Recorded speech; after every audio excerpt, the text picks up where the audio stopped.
اللہ تبارک و تعالیٰ کو ہمارے تمام گناہوں کی خبر ہے، لیکن کبھی اللہ تبارک و تعالیٰ ہم کو رسوا نہیں کرتا ہے۔ کبھی اللہ تبارک و تعالیٰ ہمارے گناہوں کی وجہ سے ہمارا پردہ چاک نہیں کرتا ہے۔ کبھی اللہ تبارک و تعالیٰ ہمارے گناہوں کی وجہ سے دوسروں کے سامنے ہم کو ذلیل نہیں کرتا ہے۔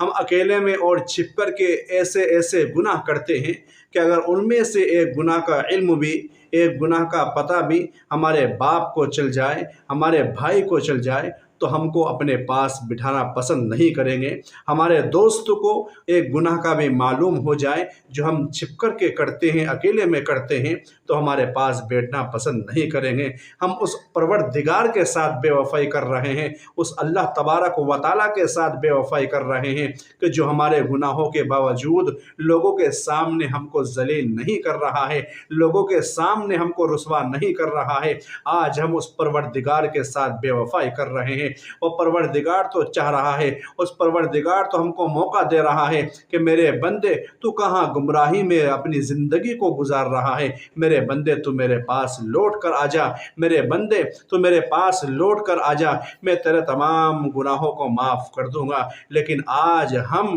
گناہ پر گناہ کرتے جا رہے ہیں، اور ایسے ایسے گناہ تنہائی میں اکیلے میں کرتے ہیں کہ اگر ہمارے دوستوں کو، ہمارے بھائی کو، ہمارے باپ کو، ہمارے رشتہ داروں کو، کسی کو بھی معلوم ہو جائے تو ہم کسی کے سامنے اپنا یہ چہرہ دکھانے کے قابل نہیں رہیں گے۔ ایسے چھپ کر کے ہم گناہ کرتے ہیں، اور چھپ کر کے ہم گناہ کر رہے ہیں۔ اگر ان میں سے ایک گناہ کا بھی علم کسی کو ہو جائے تو پھر ہم اس کے پاس بیٹھ بھی نہیں سکتے ہیں، ان سے گفتگو نہیں کر سکتے ہیں۔ لیکن وہ پروردگار ہمارے گناہوں کی وجہ سے، ہمارے گناہوں کی وجہ سے ہم کو دوسروں کے سامنے ذلیل نہیں کر رہا ہے، ہمارے گناہوں کی وجہ سے دوسروں کے سامنے ہم کو رسوا نہیں کر رہا ہے۔ ہم کو وہ پروردگار موقع دے رہا ہے، ہم کو وہ پروردگار کہہ رہا ہے کہ میرے بندے تو میرے پاس لوٹ کر آ جا، میرے بندے تو میرے پاس لوٹ کر آ جا، اپنی اس زندگی کو گمراہی میں مت گزار، کیونکہ اگر تیری یہ زندگی گمراہی میں گزر گئی تو پھر معاملہ بہت زیادہ خراب ہونا ہے۔